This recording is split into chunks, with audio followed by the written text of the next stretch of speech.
Thank you, Your Excellencies. I just wanted to introduce myself very quickly for those of you who don't know me. Genevieve Choue, I currently live in Terra, Pomaria, which for me is one of the best baronies. I mean, I won't say the best. I'm very partial to this, and I think they're the best. I see, yes. Okay, we are the best. No, what I love about our barony is that we have created such a welcoming atmosphere, and really our population is so diverse. So we have the opportunity to be these leaders in the EDI world, and through living in Terra Pomaria, I've had opportunity to kind of advance and get more involved in the EDI. So I've been playing for 5 years. I just stepped down as the interim chair of Ontario's EDI Council. I was also a previous member on the other committee. And I am currently, as I stepped down, I just became a regular member, a general member of the EDI Council. My background is in psychology. I specialize in the treatment of trauma, which is really relevant to kind of this work, the EDI work, and some other things that I've been doing. Oh, I have a question. What is EDI? Thank you. Equity, diversity, and inclusion.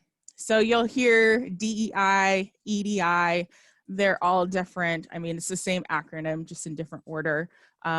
In the mundane world where I do EDI work, we say EDI. So mundanely, I am one of the diversity liaisons for the biggest institution in Oregon. And so I have an opportunity to bring equity, inclusion, diversity into the workplace. And this is an institution that has primarily been really isolated and not as far as they should be. And I you know, kind of equate that to some of the work that we're doing in the SCA. So I feel very comfortable doing this work here, as I've kind of had a blueprint to do it there. So psychotherapist, licensed treatment of trauma. I do a lot of community interventions. So working with populations who are typically underrepresented, and I specialize also in forensic psychology. So that's kind of my background. I'm very excited about EDI, so if I start getting off on a tangent, feel free to put in the comment box that, you know, you just need to slow down and get back on track, because I really, this is exciting stuff for me. I'm excited to be able to share it with other people, because I've been doing it for, you know, 3 years, that when people actually want this type of information, I get really excited. It's really motivating for me. So I thank everybody for showing up here today, and I'm hoping that you will walk away with at least some idea of how to interrupt situations that may be difficult, situations that may be completely inappropriate, and some that may just feel downright harassment. You know, those are all things that we might see in the SCA and we see in our mundane lives. Sometimes I will get distracted by the dogs. I totally apologize. Their faces are just too cute to ignore. But I promise I'll stay pretty much on track. All right, see something, do something, bystander interventions. Again, this is something that I'm really excited about, that I can bring to all of you. It's something everybody should know. This doesn't just apply to the SCA. This really started with sexual assault survivors and how to do some prevention work, and has migrated into the EDI world. So it's definitely applicable across different scenarios, different life interests, and really gotten to be something that's everywhere. You see it on college campuses, universities, multiple workplaces. So this really translates to different environments really, really well. So before we talk about bystander interventions, though, I want to talk about what is a bystander effect. Really what it's saying is people are less likely to help if another person is present.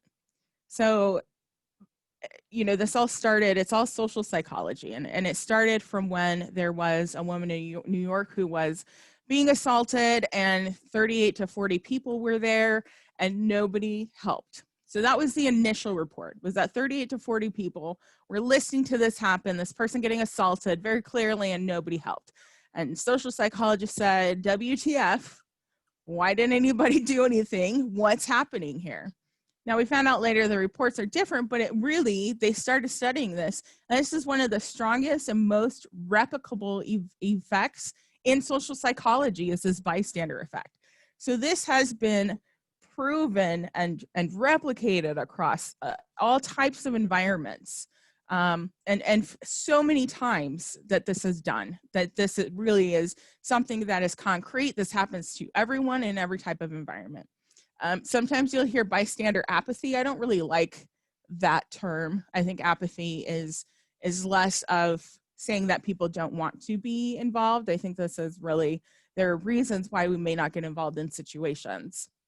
And there are lots of reasons why we don't respond, but I really want to turn to the audience and think of a time where you either wanted to intervene or saw a situation where you thought you should intervene, but you didn't. And what prevented you from responding? If you feel comfortable, if you could put your answer in the comments and questions box, I'm just going to read out, or I'll have Jimena read out some as you take a sip of coffee. But think of a time where you wanted to intervene and didn't. So we had one person just respond and say, I didn't want to make things worse. Mm-hmm. I can say for me, personal experience, I'm really confrontation averse. So I just, the thought of confrontation really bothers me. Mm-hmm. And even though I know that it's something that I need to do, it can be hard and scary. Somebody else here says personal safety. They didn't want to become victim number 2. Linda said thought someone else was handling it. Fred has said disbelief at what was happening, and then it was over by the time he got to the point of helping. I think that's what the last section said. Sorry. Fantastic. It's all of that. The biggest reason why people don't intervene is fear. And there are many types of reasons, some of which you have already indicated. Didn't want to make things worse. Personal safety is a big one. Fear of that they'll not be able to handle it well, but fear is one of the biggest reasons. There's also unsure if assistance is really needed. So we see those situations happening sometime. You're like, I'm not sure. I'll give it, for instance, just a small thing that happens on a regular basis, going to the store and seeing someone juggling with groceries and not sure if maybe they look like they're having some problems. Maybe I should go help them. I'm not sure, unsure if assistance is needed, just a small kind of thing. Feeling like go ahead. I was just going to say, someone else has said there's something that ties right in with that. The second guessing themselves, am I overreacting? Does this person actually need help? And we are absolutely going to get to that piece, because that is a really, really important piece when we're talking about the bystander effect and how people around us also influence whether or not we respond. So unsure if assistance is needed, feeling inadequate. So I'm trained in CPR. I've been trained in CPR once a year for, I don't know, the entire time I've been working in mental health, but I'm not sure how I would react in a situation where someone's limb is cut off, right? Like, I'm not sure that I'm the person that you want to be working on someone who's lost their arm. Can I deal with their trauma in the moment? Probably. Can I sew their arm back on? Probably not, right? So feeling inadequate. Assuming others are better qualified. So a lot of the times we may be in a crowd of people or think there are people around and feel that they are better equipped, and so we don't step in. And social influence. So we look around to see how everybody else is reacting. And if they're not reacting, then we may not react. And that is proof that, we call it social proof, that we were right. We didn't need to react because nobody else is reacting. And that's one of the bigger ones is the social groups we are with at the time. Luckily, in the SCA really provides a bond, a background for really strong bonds, because we have the strong commonalities in what we do, both as what we choose to do as a hobby, but also the qualities that we want to carry forth and embody. That makes it more likely we as a society are going to help each other step forward and address these situations. So we're actually in a really good spot that we have these common goals and common views, because they help us engage more. And I really want to make this clear, and I'll probably stress it a couple more times. If something happens, whether it's at an event, a social gathering, it's online, this is no longer a game. We are no longer playing the SCA. Once this happens, all garb is off. Well, metaphorically, the garb is off. You know, the coronets are off. We are person to person. Titles don't matter. We are now no longer playing a game. We are no longer in the SCA. So if something happens at an event, this is real life. It can be difficult because we do have a social structure, and that can get into people. It can be detrimental to people reporting, to people interfering in all of these things. And I want to make sure that people know if something happens, those titles no longer matter. Okay. And I'm very big on that piece, because we're just done. And sometimes we have to remember that and tell each other that. So Captain Randy had a quick comment. Heavy fighting marshal, I run into situations of frustration and rage, and I've had to step in very minimally, but sometimes my dinosaur brain takes a while to align the thought action transmission. Mm-hmm. And so we'll talk a little bit about this, but we have our fight or flight response. And when we see something, that typically automatically kicks in, and that is our dinosaur brain. Our dinosaur brain is there to keep us safe. You know, as cave people, and we saw a saber-toothed tiger, we didn't want to have to stand and evaluate. The people who had to evaluate and decide what kind of animal was coming at them with their teeth bared are the ones who no longer have ancestors. That is why we have those animal brains. They tell us how to, they help us with self-preservation. So how do we respond? One, it's noticing something's going on. So I'm going to use the words, you'll hear the words target, and that is the person who is being harassed, or the person who is on the experiencing end, and an agent, and that is the person who is potentially making those comments, being disrespectful, or doing something that we don't want to see anymore. So those are the two words that I may use over and over again. So we need to notice something's going on. We need to notice that someone is being targeted. We need to notice that someone is doing some targeting. That is the very, very first step. If we don't notice it, we can't do anything. And it's helpful when we are alone. We tend to notice things a little bit more. In groups, not so less. We're a little more focused on things. So you know, we do a great job of assessing the dangerousness of a situation. We don't do a great job at noticing all the time, especially for introverts. I am an introvert. We tend to stick to what is happening in front of us, and our world is really a lot smaller than it may appear. So that is something that happens, but notice something's going on. We need to interpret the situation as needing an intervention. So this is where someone had mentioned a comment, not knowing what was happening, thought someone else was doing something. There aren't always cues to when something is happening. We're really good at noticing when something's an emergency. So we can say, yes, that person's choking, we need CPR, this and that, it's happening, it's an emergency, we need to go do this, but we're not great at noticing the little things. And that's why we teach these kind of courses, and they teach you to be really active and listening to what's happening. It's those microaggressions, those little behaviors that happen a lot, that we don't tend to see. When something happens, in order to respond, we need to take some sort of responsibility. So that is not saying you're responsible for what happens in this event, but we need to take some acknowledge of, I'm going to go do X, Y, Z. I am involving myself in this situation, and therefore I'm taking some responsibility to see this through.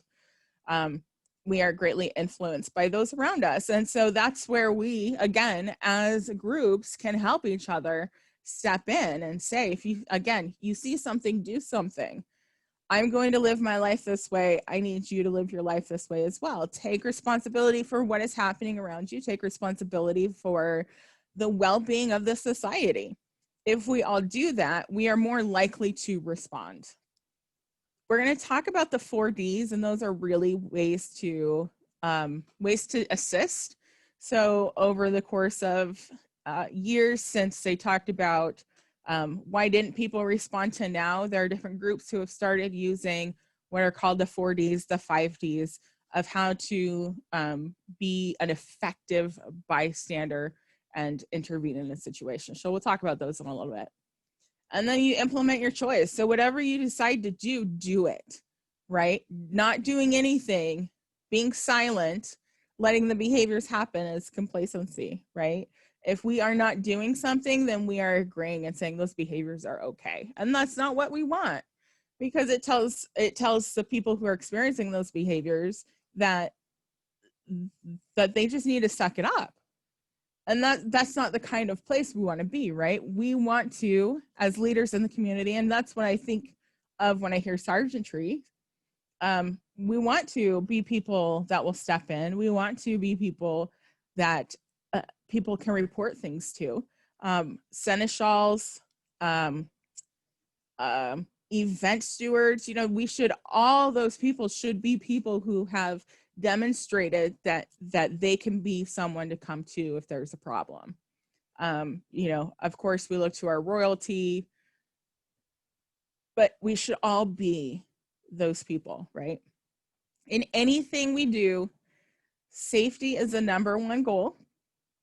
Second is education and awareness if possible, but really safety of everyone involved is the most crucial piece in all of bystander intervention. Does anybody have any questions so far? It's pretty straightforward.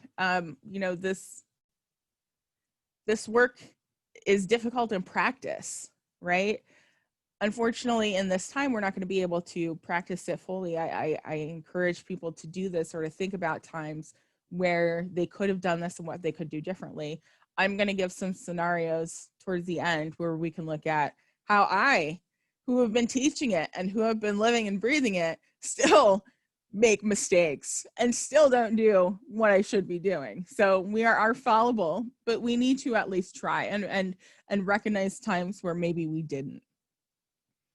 Anytime we go into these situations, we want to speak with a calm voice. We never want to walk into a potentially dangerous situation and be, oh my gosh, what's happening? Da, da, da. It doesn't help anybody, right? And oftentimes it can make the situation worse. We don't want to walk into a situation with, what did you say? Right? We're automatically, I see Baron and Baroness, do I need to intervene? We see that can also escalate a situation. So we want to go in with a calm voice. We want to seek to help and educate, help people be aware. Here's where I'm going to say it, and then I'm going to say there are caveats, but assume good intent and acknowledge impact. However, if this is a pattern or behavior and you've seen that this person has been counseled or talked to time and time again about the impact, where the intent may not be good and we may need to do something different. So assume good intent and acknowledge the impact that someone was hurt. We need to acknowledge that. That is really, really important. We need to describe the problematic behavior. So not just that it doesn't feel good, we need to give something more because we're helping people hopefully to change their ways. And we need to be able to do that in a manner where they understand what was problematic and how to change it, because they can't change if they don't know. So describing the problematic behaviors. You want to explain the impact and why it was problematic. So Nina, when you, accidentally tripped me and didn't say sorry, I felt like you did not care.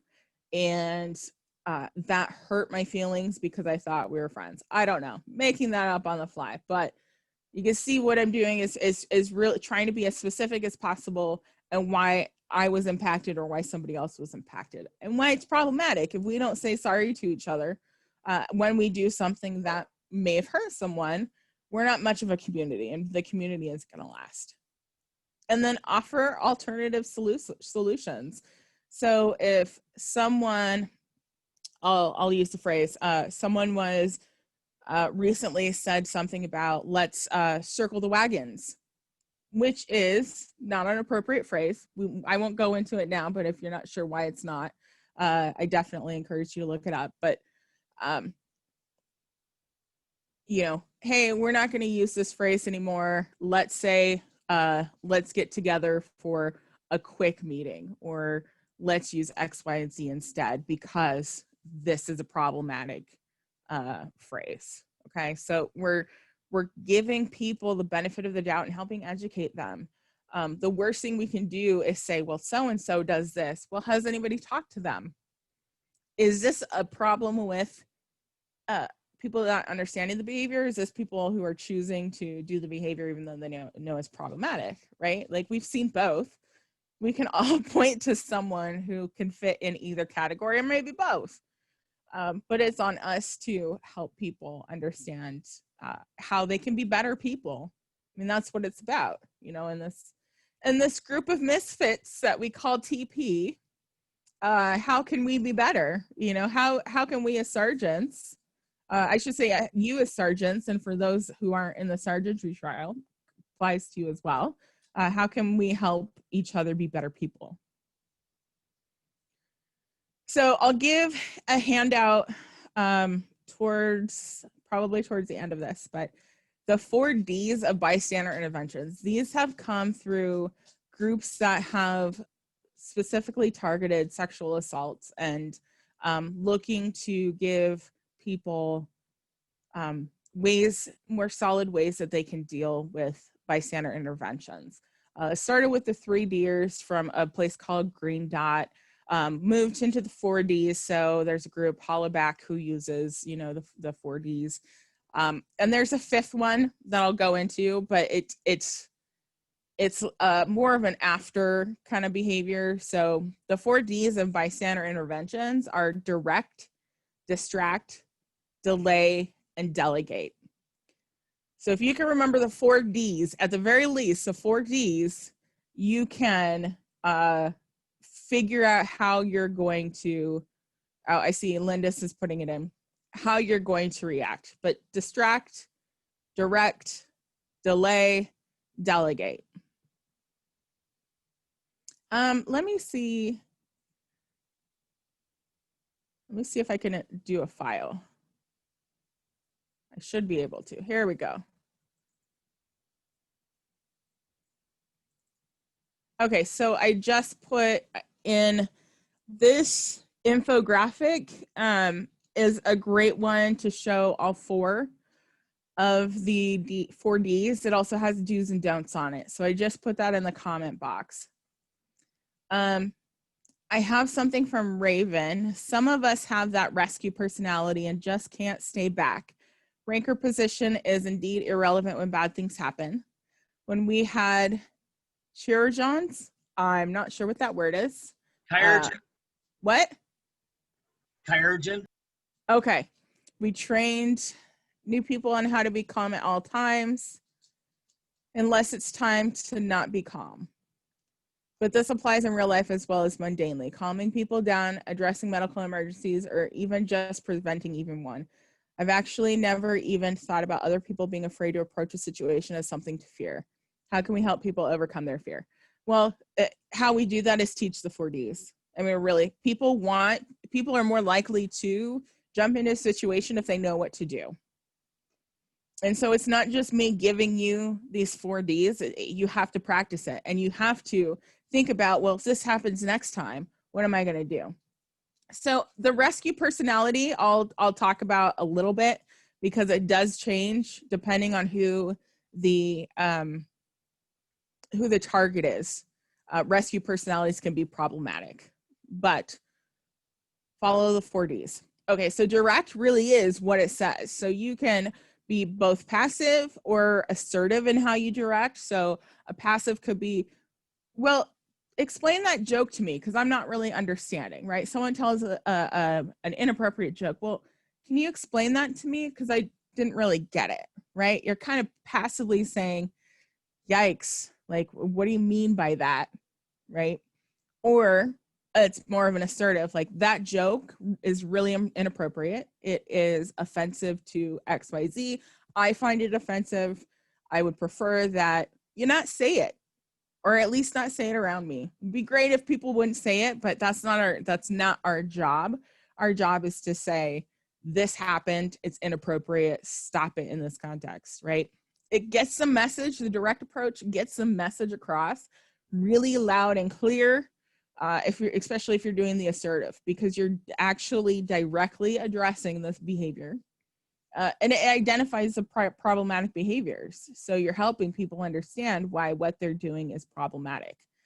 But on the other hand, for the agent, so the person who is doing the problematic behavior, it can shut down the learning process. So people can become defensive, their walls can come up, and you may not have that opportunity to be able to explain what is happening.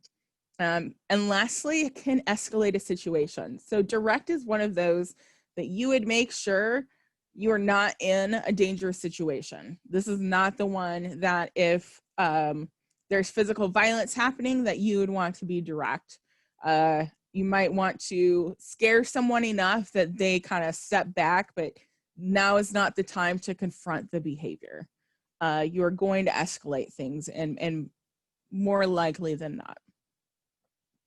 Distract is one that is exactly what you say. It works well for people when substances are involved. So when people have been drinking, distract is a great one. So it's like, hey, did you see what's happening over there? Or, if something's happening, hey, why don't we go do X, Y, Z? It's focused on distracting the agent. It's not focused on the target. So that can be a con that we're focusing on getting the agent squared away, but we haven't really done anything to address the target, the person who has been afflicted. So that is one of the cons of the distract. Doing a great job at distracting the agent, but doesn't help the target. So if you use this one, I definitely encourage you to follow up with the target. And it doesn't address the specific behaviors, especially if you're doing it and substances are involved, right? I can't tell someone you're doing these things if they're not listening to me. So it doesn't address the specific behaviors that are helping, and it doesn't provide an opportunity to teach.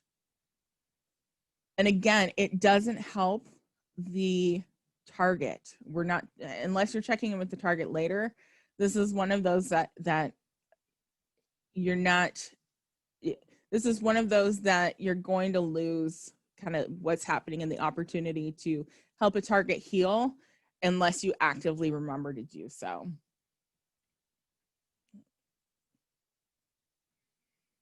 Delay is usually used if a situation has been de-escalated. So this is not something that you would want to, a delay is really addressing it later. So the problem is you can re-escalate the agent, so the person who was doing the behaviors, you can make them upset again, and then we're back in a situation. Or you have a potential for re-traumatizing the target. So delay is addressing the behavior after the situation has been de-escalated. This can be helpful if this would be helpful if the situation has been de-escalated and safety has been established. It's not something you would want to do in some other one. I have a, yes. Nadezhda was asking, would teaming up with someone else help? So one person takes the agent, one person takes the target, and kind of separates them that way? So it absolutely can. So, but it depends on the situation, right? So there are times where we want the target, if safety is established, we can separate the two and talk to them separately. Absolutely. But I think in any one of these, it's safety first, target second, or target and safety first. I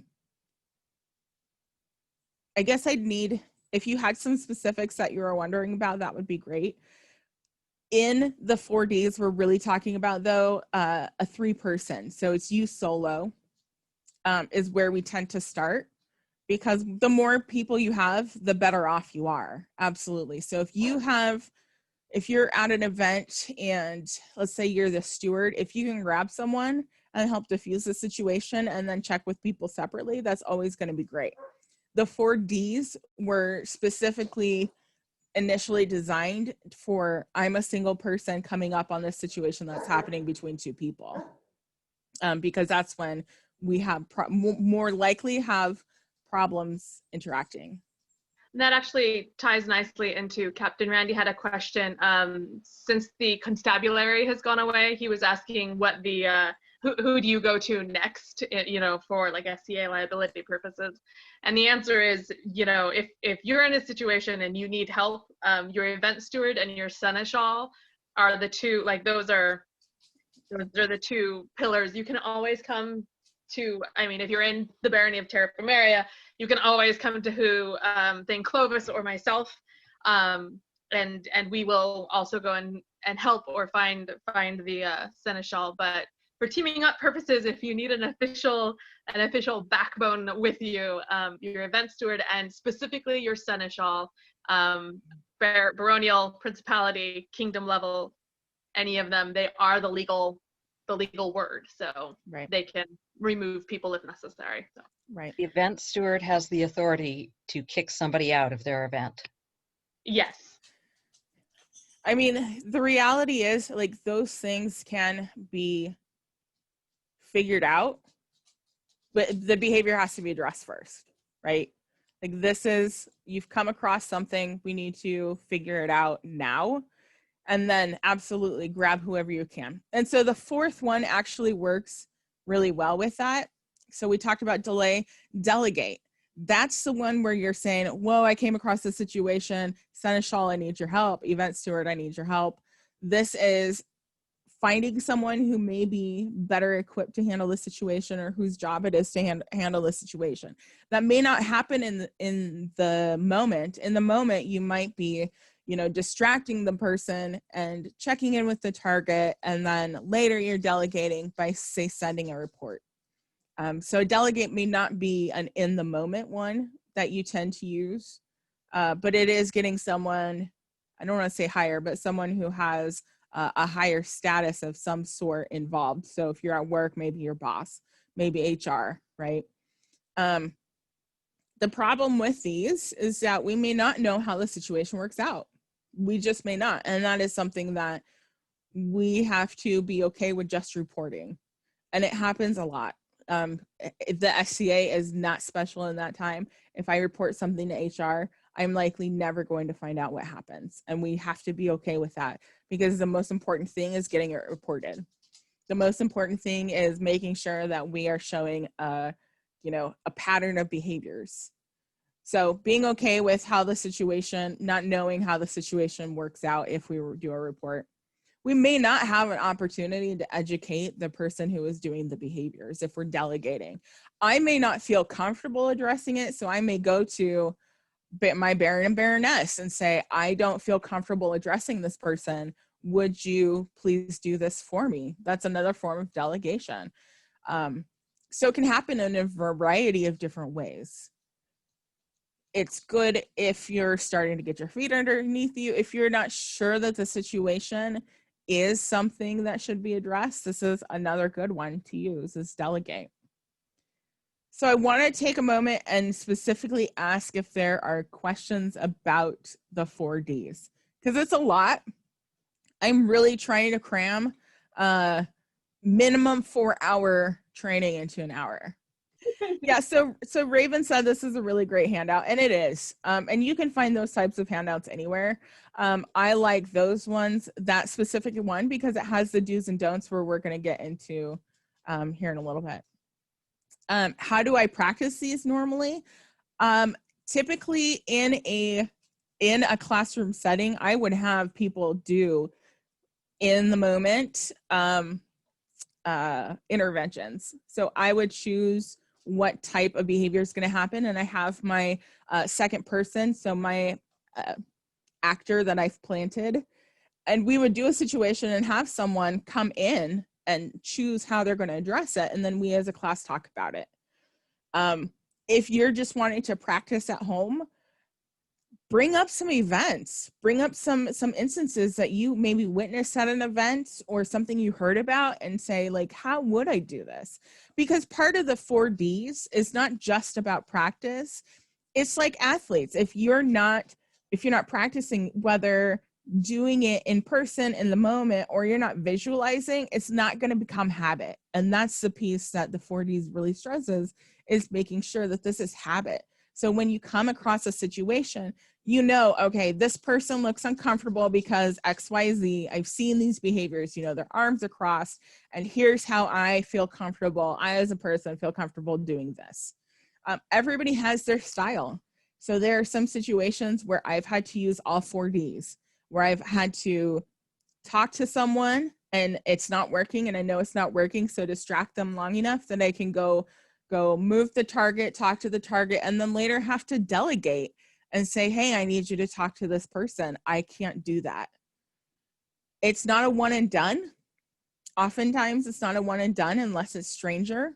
But really here in the SCA, we're talking about doing this in our community with people that we know, which makes it even harder, which is why we have to practice, right?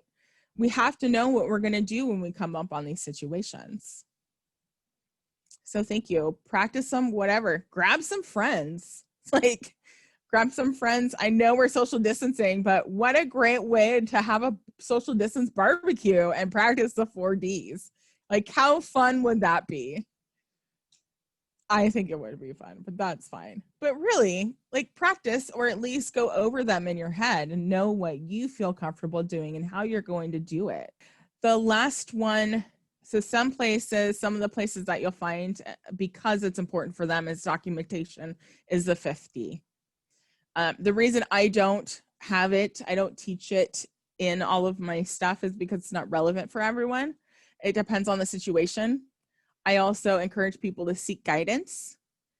If possible, if you're going to, did someone have a question? Okay, no. If you need to document, you know, it's the who, what, where, when, why, you're getting all of that. You want all of the details, as many details as possible, especially if this ends up being a legal document. So that's what I would say about documentation. The last thing is, if you didn't document it, it didn't happen. So making sure that, yes, I can resend the handout. Making sure that if you are going to document it, like, document it well. Make sure that it has what people actually need.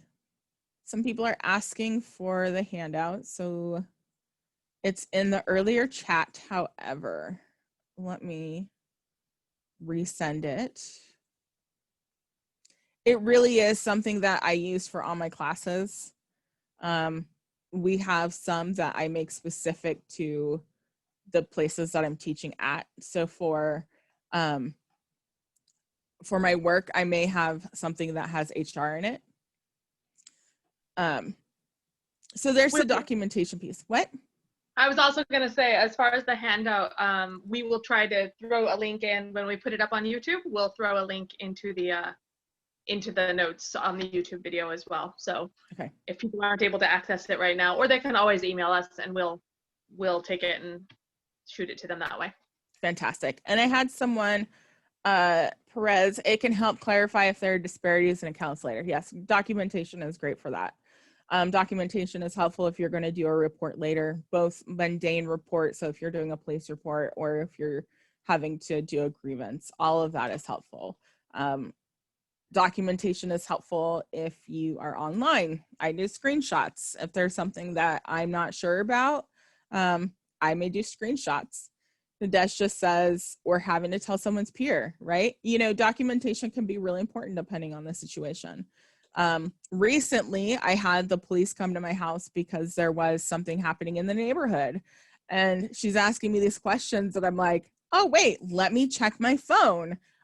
I didn't have any documentation, but I can tell you exactly when someone called me. And that was really helpful, right? So there's that. The Kingdom of Ontario Bullying and Harassment Procedure has a form that's great for a documentation guide. So if you have a chance to look at the Ontario Bullying and Harassment procedure, there's a form that can be great for that. If you need to take it to the next level, that's a great for documentation. Okay, so I'm gonna give some examples. This is normally where I would do the role play, but I'm gonna give some examples of how I did really well and how I did really sucky, because both of those things are not mutually exclusive.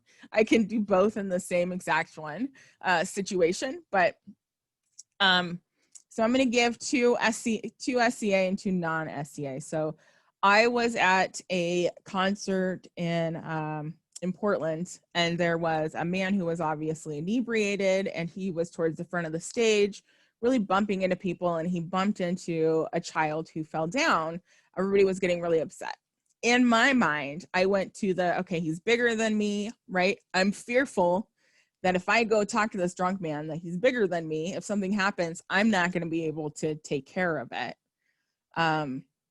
We're surrounded by people, and it's not my job. I'm like looking around for security, right? So I did not intervene. I was very glad I didn't. Security intervened. I felt guilty at the time because I didn't intervene, but there were those things. Fear was one of the big ones, right? So I chose not to intervene in that situation. But later that day, there was a man who did seem to have some cognitive disabilities, who was dancing and having fun, and he was having so much fun. He was kind of flailing, not looking at where his personal space was and getting in other people's space. And I could see these women were clearly uncomfortable with him. And rather than getting upset, I read the situation, said this guy obviously most likely has some cognitive issues and really just is having fun and doesn't understand where he's at spatially to other people. I went over, kind of did a little dance, turned him around, and actually kind of let him go on his way. And that was the end of it. That's all I needed to do. Whereas my partner was getting ready to be upset and do something about it because she didn't read the situation as well as I did. But I didn't have to do anything. I distracted him a little bit and I sent him on his way, and everybody was safe. Everybody was fine. It wasn't even a big situation, right? But I helped these women who were obviously uncomfortable. For the SCA, Great Western War, there was a swastika that was found in one of the biffies. I'm the person who saw it. It was a biffy that I'd been using all weekend because it was far away and it was quiet over by the horses, and it wasn't there at the beginning of the event. When I saw it, I was really upset. You know, it's a swastika carved into, that wasn't there. So someone at the event carved it, right? So there's all of these things that are happening, but I'm upset. I tell my partner gets upset. And then we find out that other people had seen it and nobody said anything. Now, I as a woman of color said, I can't deal with this. Court is about to happen. I just need to go, and I need to lie down and not make this kind of a big thing. But people had seen it. People saw the swastika throughout the weekend and nobody said anything. And later people just said they didn't think about it. They figured that someone else had said something, or that it was already there and they didn't need to say something, right? And therein is kind of one of those situations where nobody said something. I didn't say anything until, I believe I told the event steward and seneschal after court had happened, and later in the day towards the end of the event and after the event, it really came out in social media. It's an opportunity that I could have used to educate in court, because I know at the time the current sitting royalty would have said something because they were very, very EDI focused and making sure that this behaviors didn't happen, but I didn't say anything. And I did miss an opportunity to bring it to awareness to the people who are actually there at the event at the time and let it be known that these type of behaviors are not okay. And we have some policies around that even. So missed opportunity. We can't always expect that the targets are going to do that. We shouldn't expect that our victims are always going to be the ones who are going to stand up and say something. Sometimes we need a voice, right? Sometimes the targets need a voice, and that's where we can all come in. One online, so the STA online, because that's where we are these days. Everything's done online, which is both helpful and not so helpful because they can't, we can't read each other's body cues. We can't tell if someone's being calm, but someone made a comment that instead of taking down the statues of Confederate this one is specific was with a Confederate soldier and an enslaved person who had chains around their neck. And someone said, well, instead of taking down, can we make the enslaved person look more dignified or something to that effect? And I said, can you go back and read what you just wrote out loud to yourself, right? I used a passive direct and said, can you go back and read what you wrote, right? Like a dignified enslaved person. Can you go back and read that? And then people started stepping in and helped educate why what they said was hurtful, why what they said was inappropriate. I let some other folks come in and kind of had an opportunity to step back. But so in that example, I said something. I did a really kind of passive aggressive way, but other people stepped up and I was able to stand back. And I say passive aggressive because they said that and I was like, WTF? I'm sorry, a dignified enslaved person? Like, So Linda's is reminding me what actually they said. Why not just put him in a suit and make him look like a more dignified slave? Like person, obviously, I can't make excuses. I don't know what they were thinking, but they weren't. And so other people helped educate on why that was not the best thing they could have said. Anyways, so I addressed that behavior. So, hit and miss. I did some that I'm proud of. I did some things that really didn't work very well, and I would go back and do again if I had the opportunity. So we all make those mistakes and we have them, and you just have to be willing to make those mistakes and then try again. Okay, so a couple more things I wanted to give. Oh, someone said, do you want more real life examples? Yeah, Nadesha, if you have one, absolutely.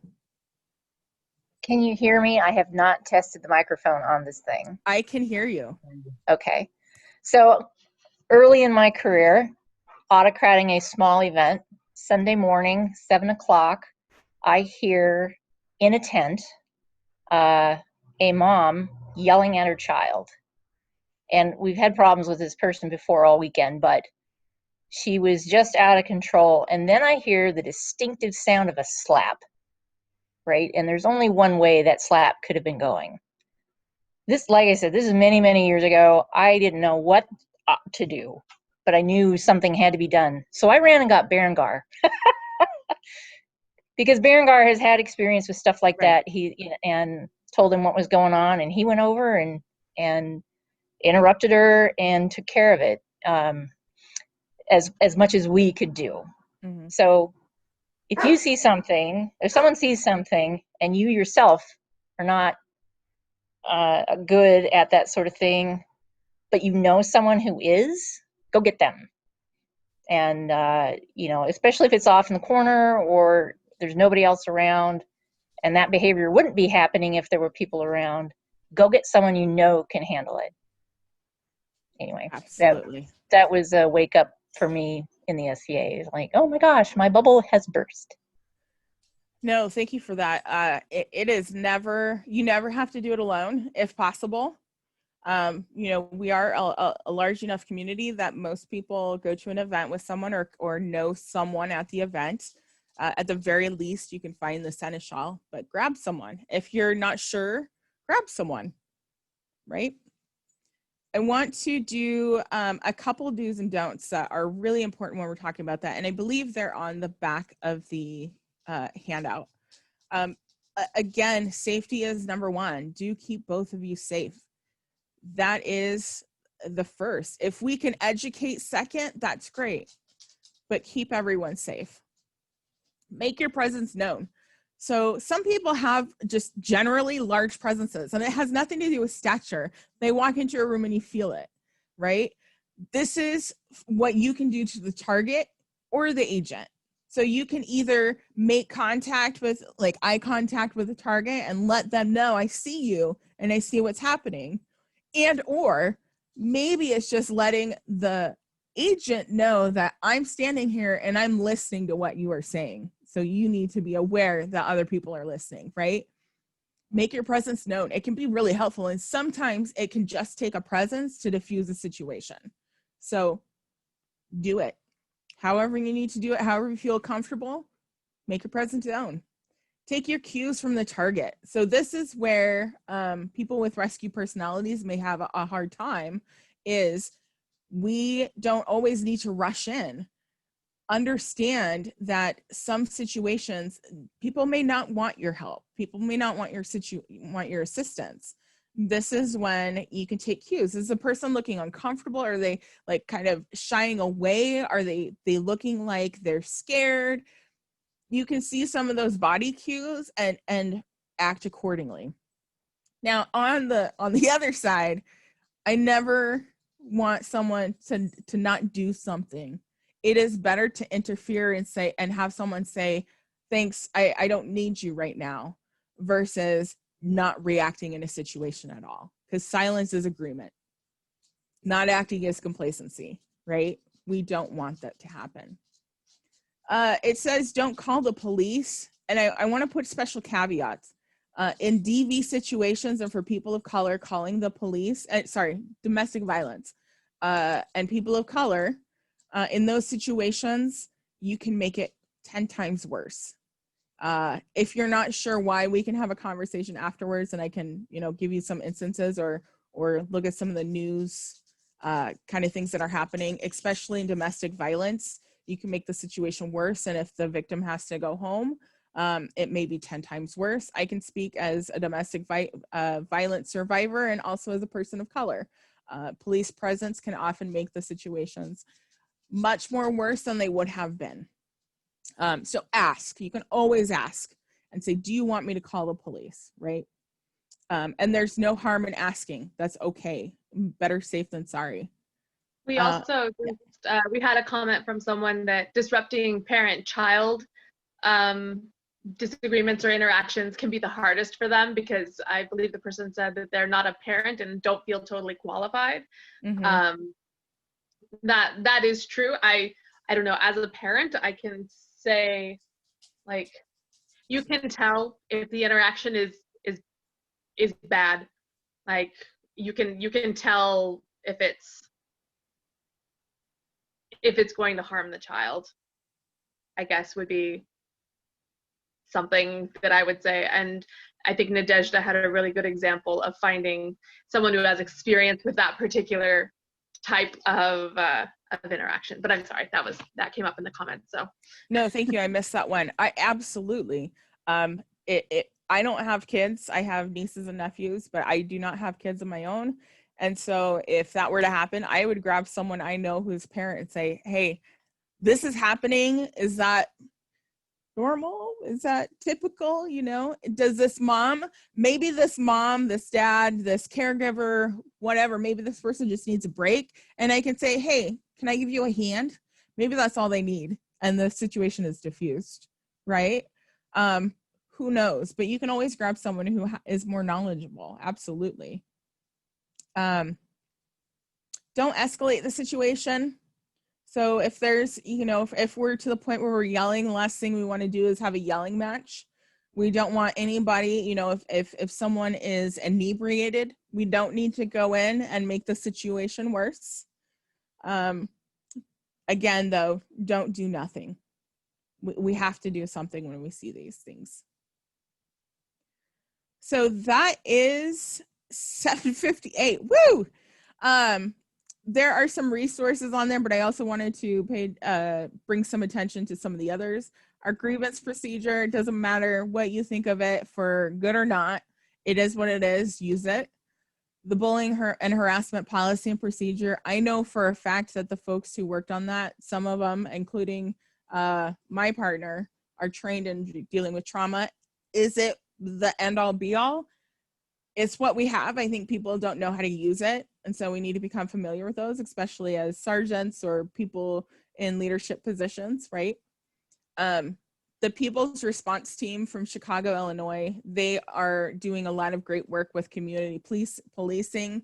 And by that, I mean helping each other out in the community so we don't have to have real police involvement.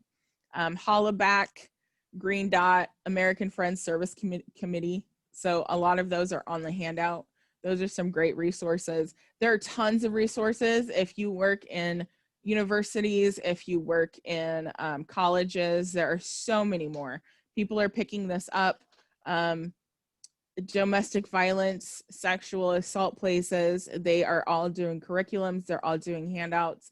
You can work with those communities if you need something more tailored. But it's out there, and I hope that if you take nothing else away, you remember the 4 Ds, and I'll be happy. I would also say, speaking of your partner, she added that intervention is just asking if the person needs help. Mm-hmm. And Absolutely. we have a comment. Sorry, I can't, my eyes are going bad. This person said, as a neurodivergent person, I sometimes have trouble reading situations. Do you have a handout on signs of a bad situation versus a benign one? So I don't have a handout off the top of my head. When I think of levels of dangerousness, levels of emergency, so if there's physical contact, you know, those are the times where you might want to, those are signs of a bad situation. If there's any sort of physical contact, this is something that will need some sort of intervention, typically. Again, with the parents and spanking, I don't know, you know, they're parents and child situations, nobody can read unless you're the parent or child in the situation. But no, I would say, and Nadezha also had a good point, ask someone what they think. Body language is difficult to read sometimes. So again, if there's physical contact, the scale of emergencies, is it just words being exchanged, or are we full out blows? I think those are the times, but again, you know, do something, don't do nothing. Any questions? I was just gonna comment on the physical contact question. That is a really good sign, and something, if you're looking at a situation where it could be sexual harassment, if one person is touching and the other person is pulling away, that's something to look for. So if you don't have two people kind of moving towards the same center point, you have one person who's touching, and you know, the other person is moving away. That's a really good sign. That's really strong body language that there's a problem. So yeah, leaning away. And bouncing off of that, if you're not sure, and let's say situation's done, it's been handled, go ask. You can say afterwards, would you have liked me to interrupt in that manner? You know, was this a situation where you would have liked help? You can also learn from the situations after they're happened. You can talk to the target and say, would you have liked someone to help in this situation? I actually had, I had a really good example of that. I was at an event and somebody that I know, but I'm not buddies with, came up and started rubbing my shoulders. And I was not actually comfortable with it, but I'm conditioned. I'm a female in the society that we have, not the creative anachronism kind either. So I was conditioned to not say anything and to not react. But my one of my friends was on the other side watching me. And later we wound up having a conversation about the situation. And she said, you know, I wasn't actually sure whether you wanted intervention or not. And we had a really good conversation about what had happened, why I hadn't signaled as clearly as I probably should have, and how we could attack it as a team later. So sometimes if you are the target, having a conversation with people later and being like, hey, this happened and I as the target wasn't sure how to handle it. That can be a good learning experience for all. But I'm going to mute myself now. And Nadeshna says, yeah, it is hard to tell someone no in those instances, and it's awkward.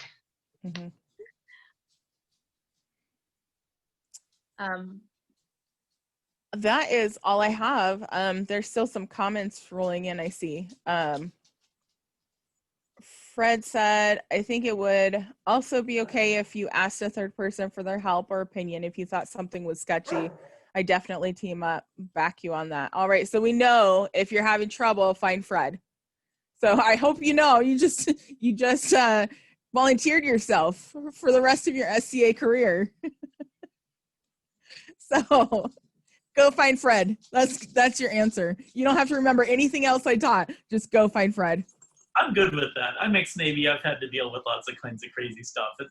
And if someone's talking to me, I'm like, yeah, we can go do this together. So. Fantastic. Go find Fred. Thank you. If there aren't, oh wait, there's one for Nadeshna. Oh, I'm an old crotchety peer and I have nothing to lose. That is right. Get your crotchety peers. Well, use your crotchety peers. And Anna von Engelberg also posted, and Linda, so what I'm getting is we're having a lot of people responding the same, which tells me that most people are willing to help. Most people want to put put an end to that kind of behavior. So being able to just find, as we've talked, find someone else. Most people want to help end inappropriate, hurtful, damaging, traumatizing behavior.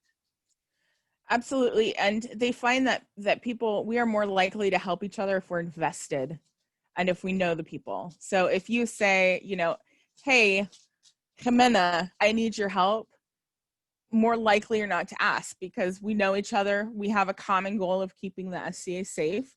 And so hopefully if something happens at an event, you'll have plenty of people to reach out to. Again, just do something. That's all I have. I've got a funny one from a long time ago. We were at an event, I think it was an autumn war back in early 2000s. And a young knight had drank way too much and had his sword out and was calling himself Sir Lancelot, and that no one could beat him. And instead of calling in other knights to come quell him, they called the marshals. And of course, I was one of those guys doing a lot of marshaling back then. And next thing you know, we have 4 marshals up there trying to talk down this crazed knight wielding his steel sword. If it was just rattan, would have been a big deal, but it was a big steel sword. So holy cows, yes. In that case, grab people who know what they're doing. That's another great example. Unfortunately, when people drink, stupid things can happen. And oftentimes it takes more than one person, especially if they're wielding a metal sword. Yes, please go find other people to help. Don't try to do that on your own. Fred's ex-Navy. He has your back.